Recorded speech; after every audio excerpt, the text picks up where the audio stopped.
currently Director for the Multilateral and Global Affairs Office in the State Department's Human Rights Bureau, DRL, Democracy, Rights, and Labor. But he is a veteran of many issues, many areas. He was previously in the White House early in this administration on these issues as the point person on human rights. He's worked in refugee affairs. He's you can't hear me, okay? Nobody's ever said that to me before, so I'm prepared to speak up.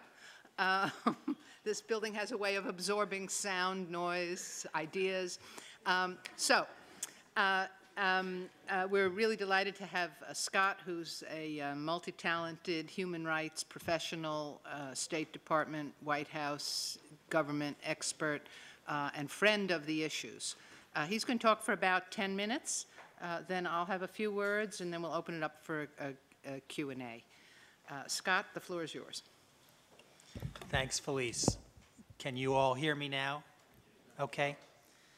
Well, it's a pleasure to be here, particularly among folks who really are the rank and file fighting the good fight in all of your communities. I mean, we here in Washington get used to talking to each other and thinking that that's where, you know, one can make a difference, and that can often be the case, but it's unless members of Congress, the media, and others are hearing throughout the United States debate around these issues, you know, things wouldn't happen in Washington. So thank you very much for your energy and advocacy on behalf of these issues, and I very much want to hear from you about what you think we should be doing differently here in Washington. I'm going to talk about the U.S. government engagement in and through, with and through the UN Human Rights Council, which really is one of the kind of defining issues of this administration's work with the UN generally, as well as on human rights advocacy specifically. Early in the administration, there was a very fierce debate among the early senior people in the administration about what the U.S. government should do vis-a-vis the Human Rights Council. The last administration, of course, took a very distant approach towards the Council, towards the UN generally, but particularly on the Council. I think the Bush administration's assessment that that the Council was an inherently flawed institution which could never be used to positive effect, and that the U.S. shouldn't be part of it, shouldn't be tainted by it. There were some coming into this administration who had some of the same feelings, perhaps not as intensely. There were others, including the President himself, who felt that consistent with his policy of engagement of multilateral institutions, we should engage with the Council. And so early on, a decision was made that we should run for election in June of 2009. We succeeded in getting elected and took our position on the Council in September of 2009. And I think that while the Council remains flawed in several important respects and will continue to be a challenge in those respects, I do think through U.S. engagement we have achieved a number of significant things. Just to give you a flavor of what the Council was like before we joined, Belarus and Cuba, which had both been on the mandate of the Human Rights Commission, Belarus had a special rapporteur tracking events there. Cuba had first a special rapporteur and then a special representative of the High Commissioner's Office tracking it. Those were both dropped when the Council was formed, when the Commission was left behind and the Council came into being. Perhaps the nadir of the Council's work was in May of 2009, when the Europeans succeeded in calling for a special session on Sri Lanka. As to recall, in May of 2009, That was the final offensive in Sri Lanka, during which the government of Sri Lanka succeeded in defeating the Tamil Tigers, but in so doing, tens of thousands of people were killed.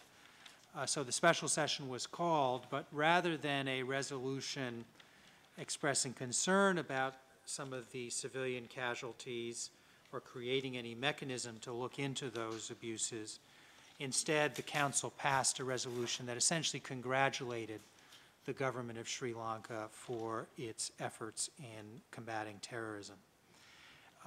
In the June session, which is when soon after we were elected to the Council, although we were not yet serving, there was also a resolution on Sudan that was essentially renewing the mandate of the independent expert on Sudan, which prevailed only by one vote.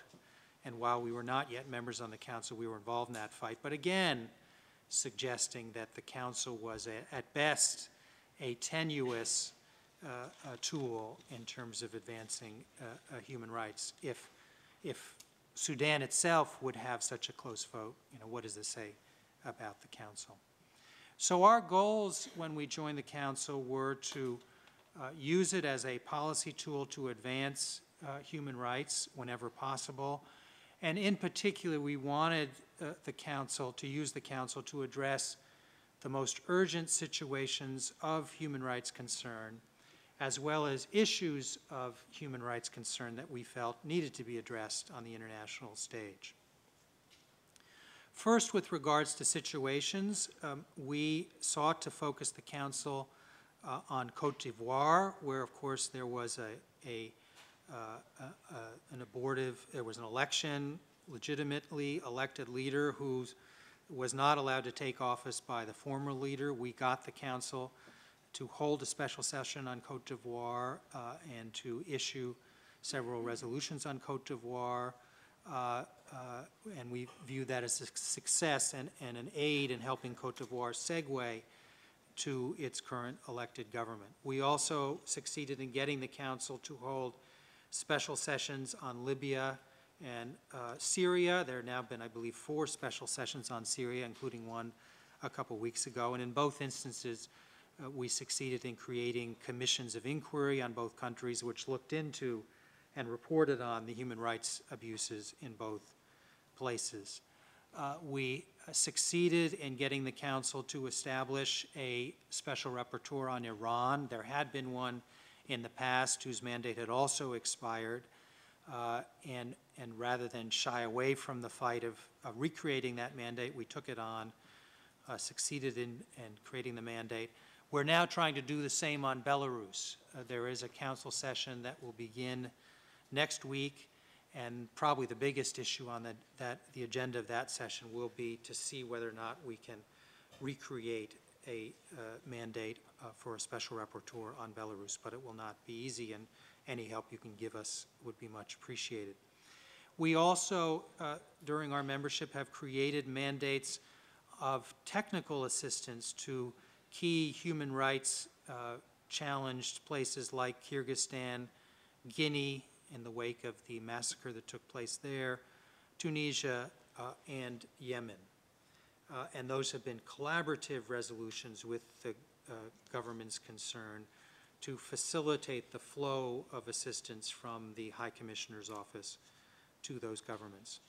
We also, in March, at the most recent session, as many of you know, succeeded in turning the boat around on Sri Lanka. We went from the May 2009 session, which essentially congratulated Sri Lanka on everything that it had been doing, to getting the Council to pass a resolution that did express concern about the abuses that took place during Sri Lanka's final offensive, and asking Sri Lanka to, and the High Commissioner's office, to report on those at a future session. It was a very, very tough fight. The Sri Lankans fought it every inch of the way, but we're hopeful that that will produce some change on the ground in Sri Lanka. On thematic issues, one of our big pushes was to create a special rapporteur on freedom of assembly and association. That rapporteur will report on his work at the upcoming session in June, and we think that's had a positive effect. We changed direction on the historic defamation of religions resolution, which Pakistan and others had run for over a decade, which we and the Europeans had serious problems with, and instead we got to the Council to agree to adopt a more collaborative approach on this issue, which attempts to promote tolerance of religion rather than the criminalization of speech that might be critical of religion. And we have an ongoing effort now under this so-called Resolution 1618 to bring together government practitioners who are focused on the efforts of inclusion and tolerance. Last year, we helped to pass the first ever resolution on LGBT rights, which was succeeded by Secretary Clinton's groundbreaking speech in Geneva on this issue last December, as well as a resolution on the guiding principles on business and human rights, which was adopted by the Council by consensus. This upcoming session in June, we're hopeful that we can get the Council to address in a positive way the issue of internet freedom. This is an issue that the Council and other UN bodies have been debating, speaking to Russia, China. Some of the stands have their own approach to this issue, which they want to push in the UN, and before they get much further, we want the Human Rights Council to speak to this issue in a positive way. We can talk about that in a little greater depth during the Q's and A's. Yes? Oh, sorry. But despite these successes, there remain great challenges on the Council. One is that the Council continues to have a standing agenda item, the so-called item number 7, which is specifically devoted to Israel. It is the only country-specific standing resolution on the Council which is used by many governments to express their various concerns, objections to what is going on in Israel. Now, of course, there are issues of concern involving Israel, and we would not argue that the Council shouldn't address them, but the extent to which the Council focuses its attention and time on Israel is disproportionate to the number of abuses, the seriousness of the abuses there. And so we continue to believe that it's not appropriate for Israel to be the only country on which the Council has a dedicated standing agenda item. Membership on the Council continues to be an issue. Cuba, China, Russia, all are still members of the Council. They will cycle off soon, but it's been an ongoing fight to get decent membership on the Council. One of the things that we spent a lot of our time on over the past couple of years was keeping bad members off. Believe it or not, both Iran and Syria, even after the bloodshed began in Syria last year, sought to become members of the Council, and it took a huge effort on our part to keep them off the Council, in significant part because they were both parts of what we call clean slates. Asia, the region of Asia had a certain number of open slots, and the Asian group got together and said, here are the countries we are putting forward for those slots, and there was no competition for those slots. So the process of trying to fight those countries getting on the Council was an intense one, and in both cases it wasn't until the 11th hour that we succeeded in keeping them off. But currently it looks like out of the Western Hemisphere, Venezuela is likely to become a member of the Council because, again, they will be running on an uncontested slate. And we simply don't feel we have, given that our own re-election is up for grabs this coming fall, we simply don't feel that we have the political horses to take on the challenge of keeping Venezuela off the Council. Our own re-election is somewhat in doubt, despite the many, or probably because of the many successes we've had in the Council. We can talk about that in detail. But this all has to do with the fact that the UN and the including the Human Rights Council is a place where bloc voting and bloc solidarity continues to define the way in which issues are raised and decisions are made, and it continues to be a challenge to try and thwart that sort of bloc behavior. There continues also to be an aversion, in a group that is where countries have the power. Countries are generally averse to scrutiny of their own behavior. And so there is an aversion generally, even among countries like the Philippines, for instance, is a case in point, that have become democracies. There is an aversion to authorizing a UN body to look into the human rights problems in any particular country, because there's fear that similar scrutiny may at some point come to them. So getting them to consider those sorts of actions is necessary. My time is up. I will turn it over to Felice and then look forward to your questions and comments. Well, thank you, Scott. This is really quite a story. This is really quite a story. The Human Rights Council was considered dead on arrival, and it was even deader after it arrived. It decided it wasn't going to look at countries, except through the Universal Periodic Review, which was originally started as a peer review process. And you know how the UN is with words? They changed peer review into periodic. And every country gets reviewed, and every country has been reviewed. 193 countries have been reviewed through this so-called periodic system in the last 4 years, and that's really quite an interesting development in itself, which perhaps we could talk about. But the turnaround here is, there are two different levels, it seems to me, of turnaround. One is the administration came into office following an administration that had the best rhetoric on human rights in my memory. The Bush second inaugural speech in 2004-5 was the most rhetorically exuberant speech about human rights I've ever heard, certainly in an inaugural speech. And of course, the record was different. The administration came in and President Obama didn't talk about rights.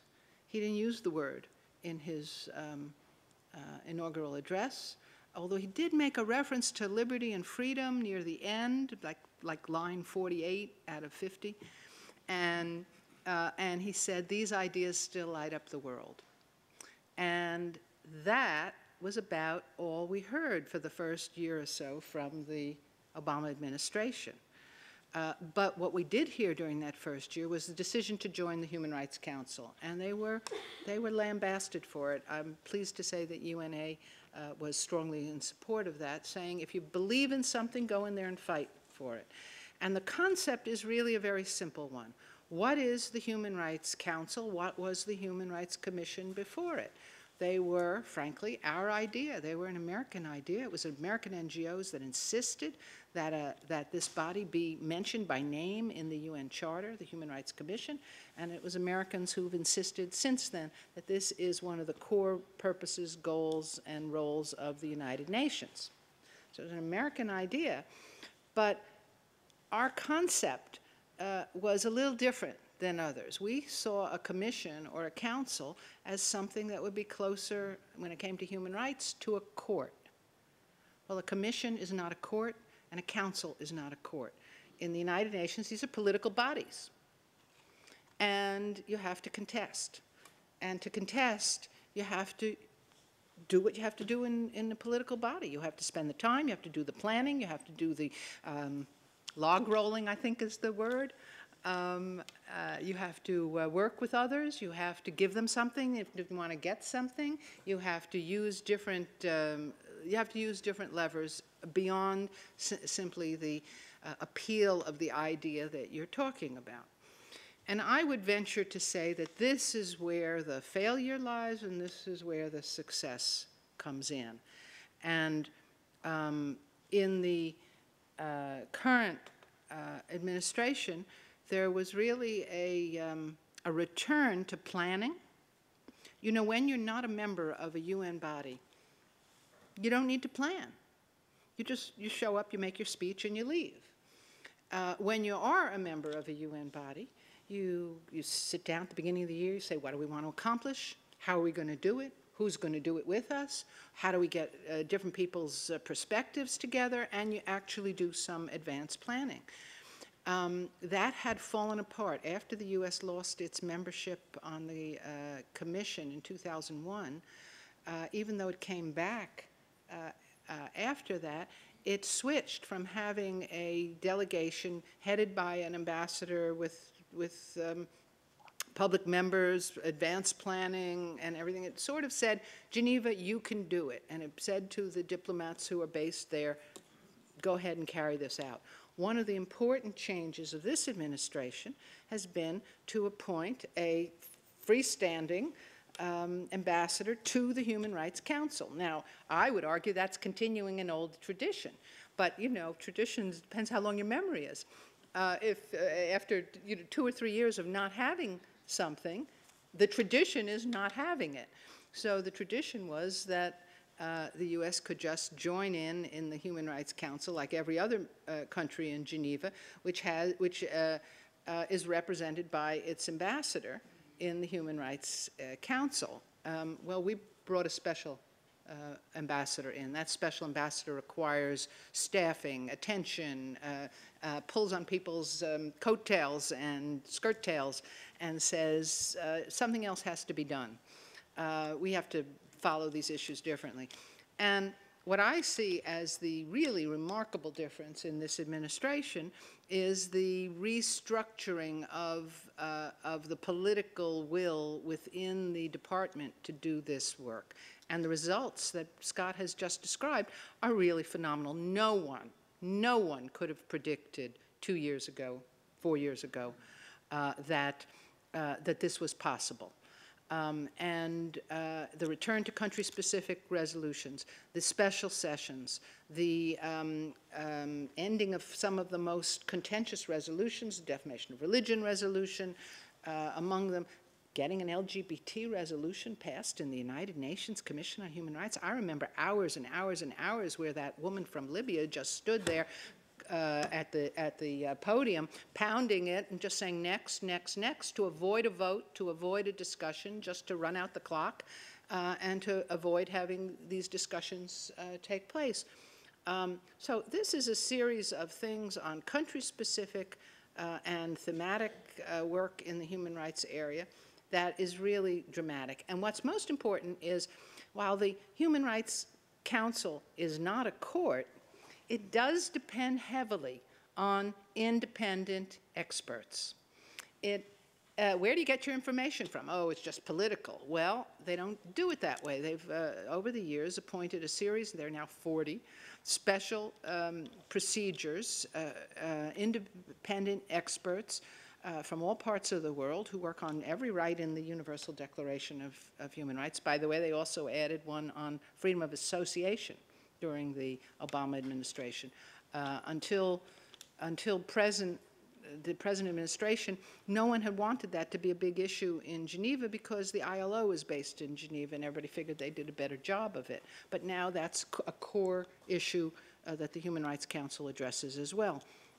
So what they've done is they've taken a political body, they've used a political strategy, but a lot of it is dependent on the independent experts. The commissions of inquiry are, the people are appointed as independent experts. The special procedures are independent experts. So you feed in expert information in a way that bolsters the capacity to point to reliable material and information. So I think that this is a real sea change, and the idea of becoming, of running for election again is a no-brainer. When you're able to contest the issues that you don't like, you're able to succeed on issues that really command the world's attention and are key to, as Mrs. Clinton always says, who we are as Americans. And it reminds people that with the proper attention, the United Nations can be a tool for good. It can be a tool for equality, justice, non-discrimination, and freedom around the world. Now, where's the problem? Where's the problem in this picture, and why is Congresswoman Ross-Lehtinen saying don't fund this body? Well, it doesn't always work, you know, in political bodies. You don't get everything that you want, and so far it's been, well, the former Deputy Assistant Secretary for I.O. has just written a pamphlet for the Council on Foreign Relations about her experience in this, and she says she couldn't get anywhere on the issue of Israel. That there's a structural bias. First of all, Israel's not a member of any regional group, can't even run for membership on the council. Second of all, there's a special agenda item. No other country in the world has a special agenda item. Everybody else is dealt with under general items. Number three, the special rapporteur appointed to deal with Israel is appointed until the end of the conflict. Every other special rapporteur is appointed on a yearly basis, and the situation is reevaluated every year. In this case, the situation doesn't need to be reevaluated, et cetera, et cetera. I can go on. There have been inquiries. The inquiries are extended. Other ones are closed off. The ones for Israel are routinely extended, on and on and on and on. So what do you do about it? Well, when the administration came in and was elected to the council, it went to Geneva and it said, can't you do something about the regional group issue? And it actually got Israel into something called the juice cans, which is the non-European Union Western group. That's the easiest way to understand it. Japan, United States, Canada, New Zealand, Norway, it's so forth. And I don't know why Japan is in the Western group, but it is. It's in the juice cans. It's not in the Western group. It's arguably Asia, of course. Well, they made that change because it didn't depend on the rest of the world to do it. But they've had a tough time in doing any of the other things. According to Suzanne Nossel, there was no appetite, even among the West European members, to do anything to change this. And everyone acknowledges that it's unfair and it's biased and it's inappropriate, but nobody will change it.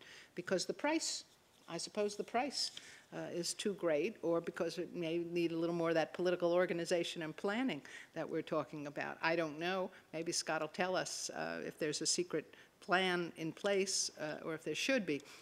If that were remedied, for example, there are 6 resolutions annually. I think it went up to 7 now, at each, either at each session of the council or annually, dealing with Israel. And every other country in the world, those that are mentioned, which are only a dozen or so, there's 1.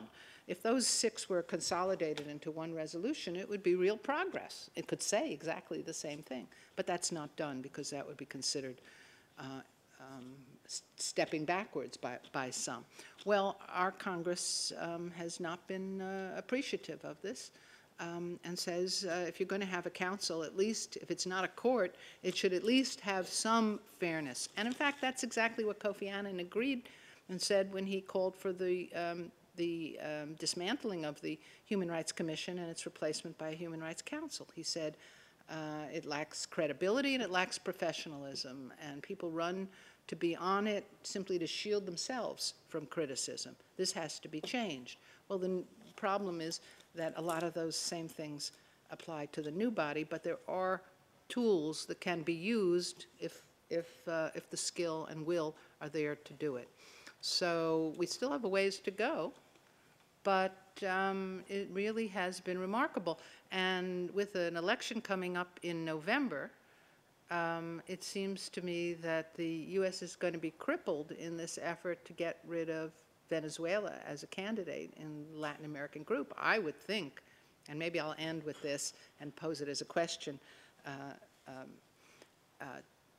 I would think that the U.S. could find someone in the Americas who would run against Venezuela and make it an open slate and a competitive slate. It's hard to imagine that in the 1 year in the entire history of the modern council and the commission, the 1 year when Cuba is not a member on it, that the U.S. couldn't find somebody, or the Latin Americans themselves couldn't find somebody to run and open up this slate and bring in a rights-respecting part of the picture. But if not, well, got to do a little more political work to overcome it. This is a discussion session, and I wanted to begin the discussion by telling you just a word about, you may wonder what the Leo Nevis Task Force is. Well, many of you may have, being of not the youngest people here, I can say that many of you may have known Leo Nevis, who was a board member of the UN Association for many, many years. He died 2 or 3 years ago at the age of 97, but he was still a board member at the time. The Newman Foundation and the UNA set up a program of human rights activities in the UNA. It didn't used to have it. It was named in his honor and now his memory. But it's a task force of knowledgeable experts, citizens, former officials, and others who try to give some guidance on these issues in the way that UNA task forces have done in the past and hopefully in the future. We have the pleasure of having a fellow funded by the Newman Foundation and others. This year's fellow was Deborah Brown, who you may have run into yesterday and surely will run into now, because I'm going to give her the floor. And I hope she has the first question for us. Deborah. Sure. Thank you, Felice, for that introduction, and to both of you for speaking today. You described a really remarkable transformation of the Council in the last 3 years, and I wonder next year, assuming the U.S. is on again, and Russia, China, and Cuba are all off the Council, what you would like to see the U.S. administration and the Council do next year? Well, this is really a great moment if you think about it. Russia, when they created the Council, they said you can be a member for a 3-year term, re-elected once, that's 6 years, and then you have to rotate off for a year. And everybody went along with it. Well, so Russia, China, Cuba, and others got elected right at the beginning and re-elected, and this is the 7th year. So next, and wouldn't you know, the UN, they've extended the term so that it goes from, instead of ending in June, it's going to end in December to bring everything into the calendar year, and guess who gets to get the extra 6 months? But despite that, it means that next year is a year when Russia, China, and Cuba will not be on the Council. That's 3 rather staunch votes who have, if you look at the resolutions on country-specific issues over the last year, you'll see they're always in the no column. This is an interesting opportunity. Scott, what do you think? Let me first talk about our reelection, because of course we're not going to be able to do very much at all if we can't get reelected, and why it is such a challenge. I mentioned before that we're sort of a victim of our own success. That is to say, those countries who don't like a more active human rights agenda would love to see us voted off, including in many of those countries against whom we've succeeded in passing country-specific resolutions. So they are obvious no votes or obvious opponents of our reelection. But the other problem we're having, we're running in the We Are group. There are 3 vacancies. There are 5 candidates, ourselves, Sweden, Ireland, Greece, and Germany.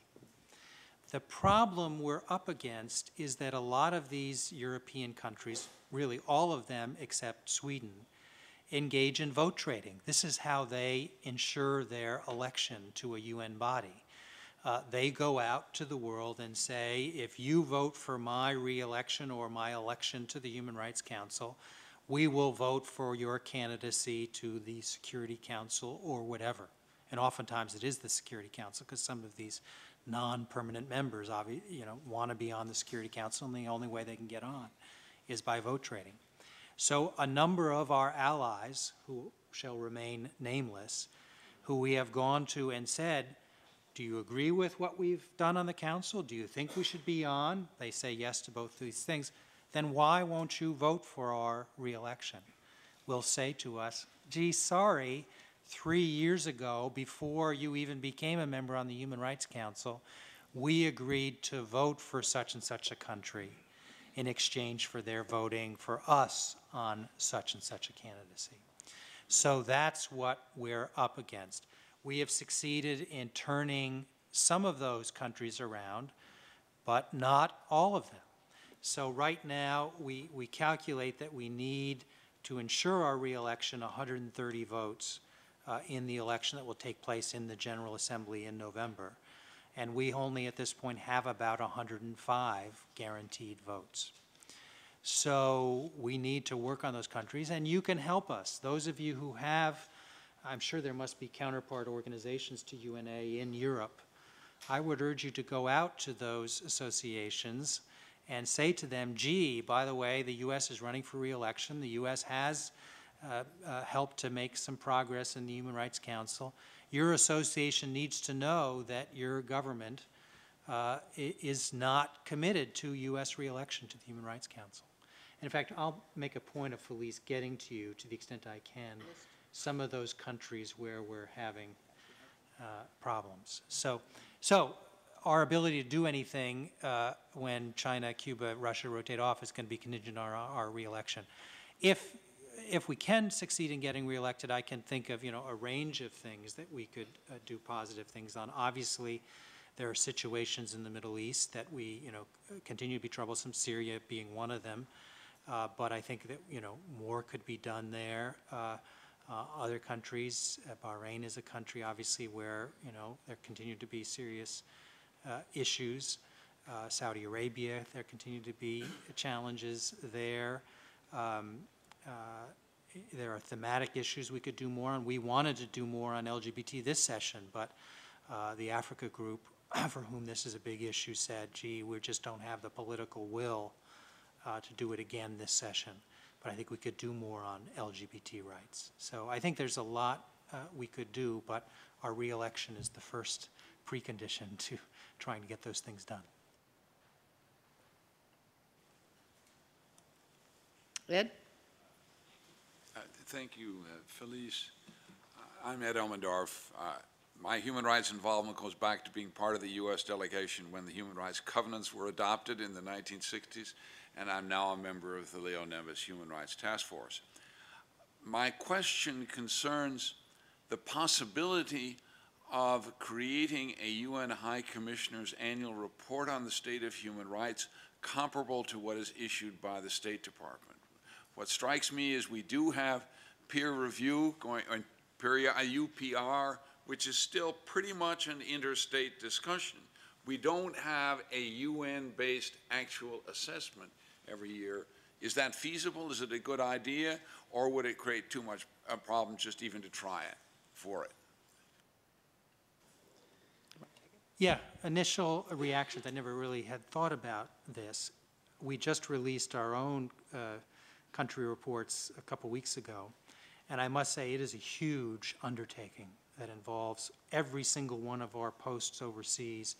Probably takes up the time of half a dozen to a dozen people as we finalize the report. Lots of internal bickering and negotiation about whether we say X about Y country.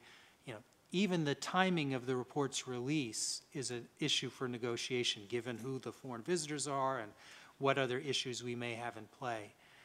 I would be concerned, A, about the capacity of OHCHR to generate such a report, and that B, the political horse trading that would need to be done could be debilitating to OHCHR. I think in principle it makes lots of sense, but given all of the countries we're trying to push OHCHR to do more in, given the lack of appetite for more UN funding, I would be inclined to push that as a priority at this particular juncture. Felice, I'd be interested. Well, I've thought about this actually for years. And I told the High Commissioner that she ought to take the UPR reports and publish them in a single volume. What they do for the UPR, those of you who don't know, is the country concerned has to submit a report not more than 20 pages.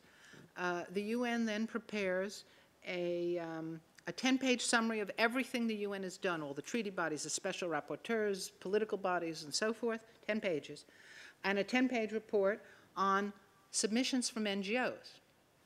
So NGOs from the country concerned, they don't have to be in consultative status, and all over the world can submit materials, and the UN does a 10-page report of the critique from the NGOs. And then they do a report, a summary of the review. Now, those reviews are sometimes terrible because the way it worked out, the speaking order was when you signed up. So when a particular country came up, the countries against them would all, or their friends, would all sign up first, and they'd get up to the point and say, you're really the greatest country in the world, you've done the best on human rights possible. It came to the point people were calling this UPR not a Universal Periodic Review, but the Universal Praising Review.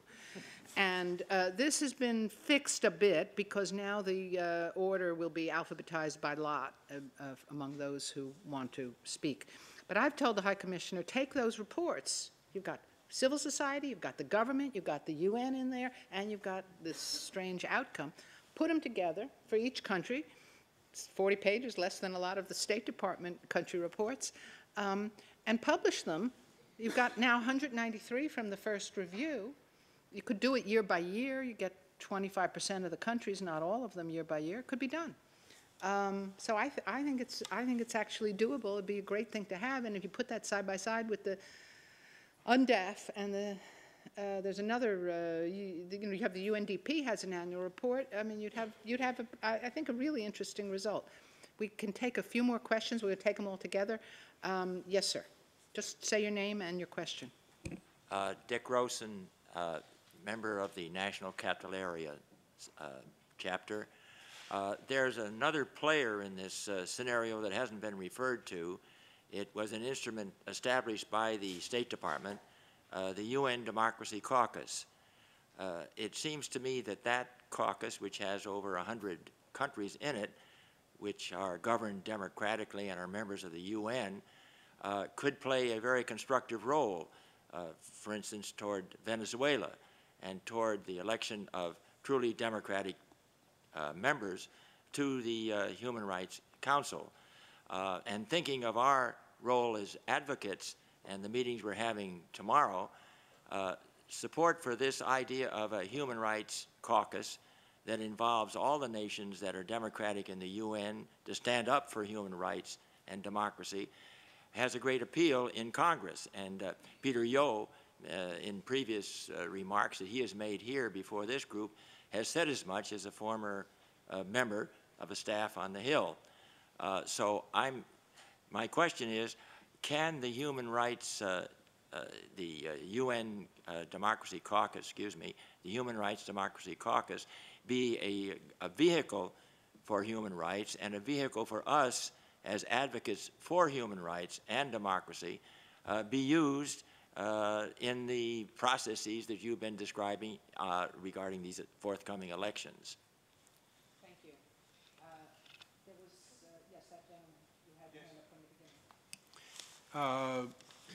Thank you for mentioning your proposal to produce summarized information. It made me immediately think of the UNDP Human Development Report and the tabulations that are made on a number of variables And I think that there could be several columns on human rights issues that would be very, very good to look at. And then you would get away from the Universal Praise Report into some data.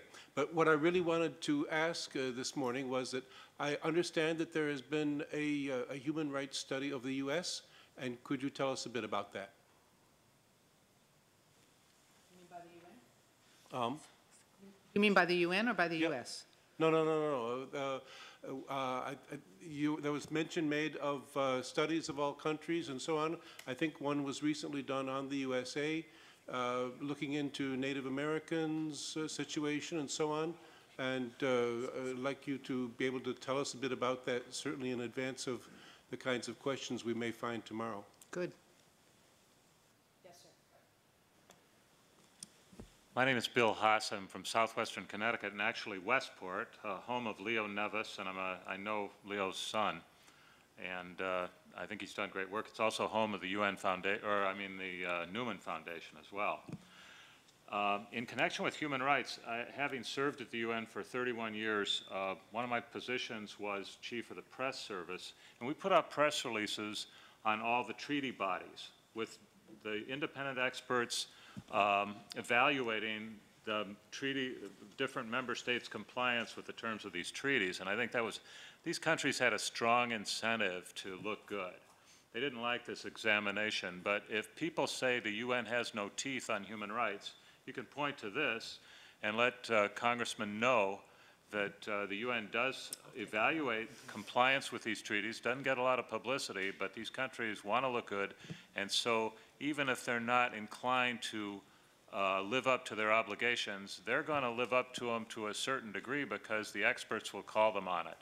So there are actual incentives for these countries to comply with their obligations under the treaties.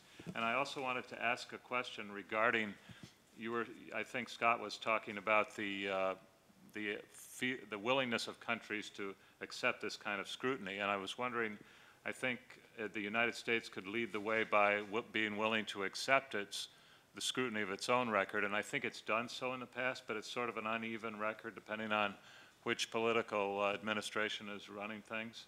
So I was wondering if you could comment on that. Thank you. We'll take one more question. I'm looking for a lady because they're all in the other room, I guess. Okay, go ahead.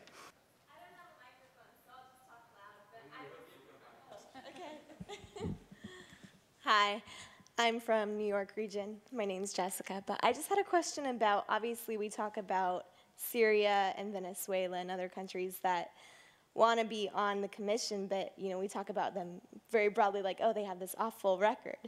I'm just curious, being involved with this, if you have had any challenges with the U.S. and our torture within particularly the government and Guantanamo with the military.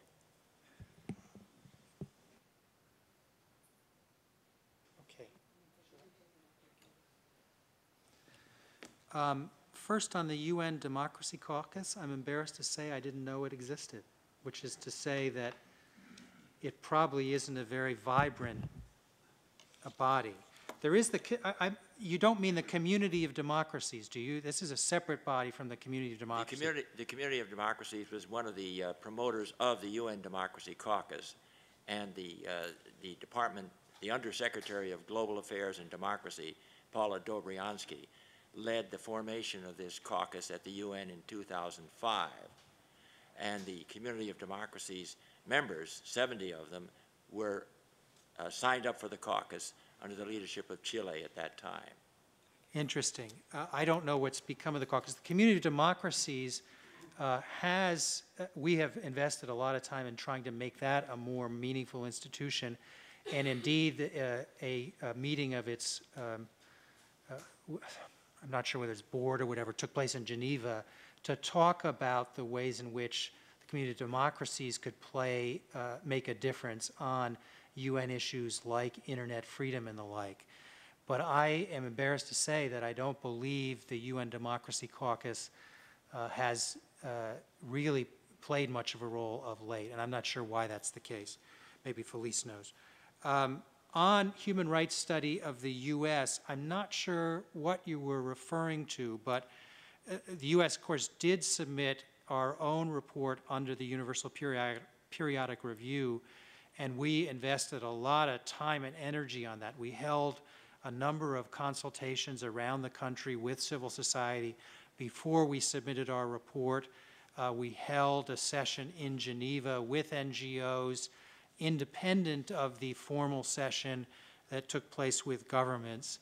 And so we have been very committed to sort of opening ourselves up to scrutiny by others of what we're doing. We now have an interagency process that is evaluating all the 223 or so recommendations that came out of that process to see what we might be able to act on. It may be that you're referring to Special Rapporteur Anaya's recent visit to look at indigenous rights, and I can't speak to that as specifically, but our policy is to be open generally to the visits by special rapporteurs, and we do facilitate their access to civil society and the like. On Guantanamo and the like, yes, it's raised. In the context of our UPR, there were a number of folks who did criticize us on that score, although it's not, it's typically raised by our enemies who are looking for tools to criticize us with. It's hindered us some, and I'm the first to say that we need to get our house in order to better advocate for human rights internationally.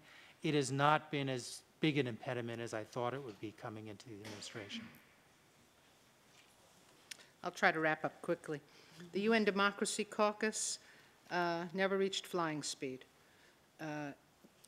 Not enough common interests on the substance, not enough to make a difference in terms of voting inside the UN. Just hasn't happened. Good idea, but there's no content to it.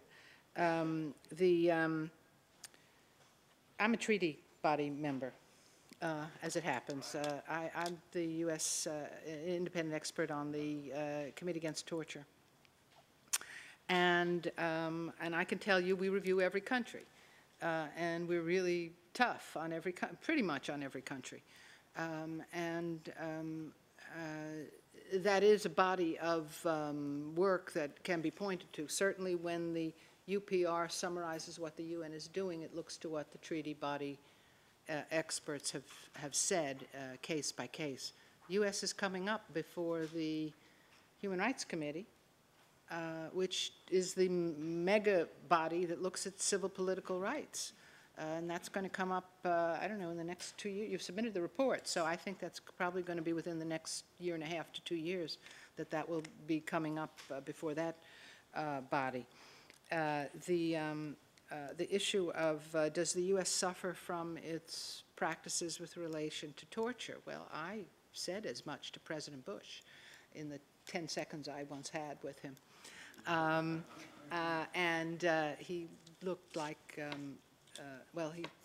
he looked like a deer in the headlight. I guess people hadn't said that to him in any way. But in fact, it depends on who's doing what and how. I mean, the only time I've been criticized of late because of the U.S. policy on torture was this very last session of the Committee Against Torture, just ended a week ago, Friday. We reviewed Cuba. And it was the first time in 15 years that they'd come in. They were negligent on their reporting. By the way, countries now report more often because of the UPR, because the one thing they can do for their ministers where it's under their control. And so we've had some countries come in that had been grossly delinquent, and Cuba was one of them. And to set off any questions, the questioning came from a Spaniard whose family actually had lived in Cuba and who was very sympathetic to the regime. And to offset those questions, the Cubans turned and pointed to the American member of the committee and said, you have an American on this committee. All of our problems are because of the United States. All of the NGOs that provide information on Cuba are funded by the United States and the intelligence agencies, CIA and other intelligence agencies. There hasn't been a case of torture in Cuba since Batista. There hasn't been a case of death in custody responsible to the government since Batista. None of these things have happened. There's no repudiation. There's no mobs that harass people. The ladies in white are just don't exist. You know, and I raised the Alan Gross case. And they said, well, we have a bilateral arrangement with the U.S. We've made our views known, and he can't, you know, and when they move, we'll resolve it. They're asking to trade Alan Gross for some Half a dozen of people who were Puerto convicted. Rican, Cuban prisoners, Cubans convicted of terrorism in the U.S. of terrorism in the U.S. There you have it. So these issues come up in a political context, even in a non-political body sometimes.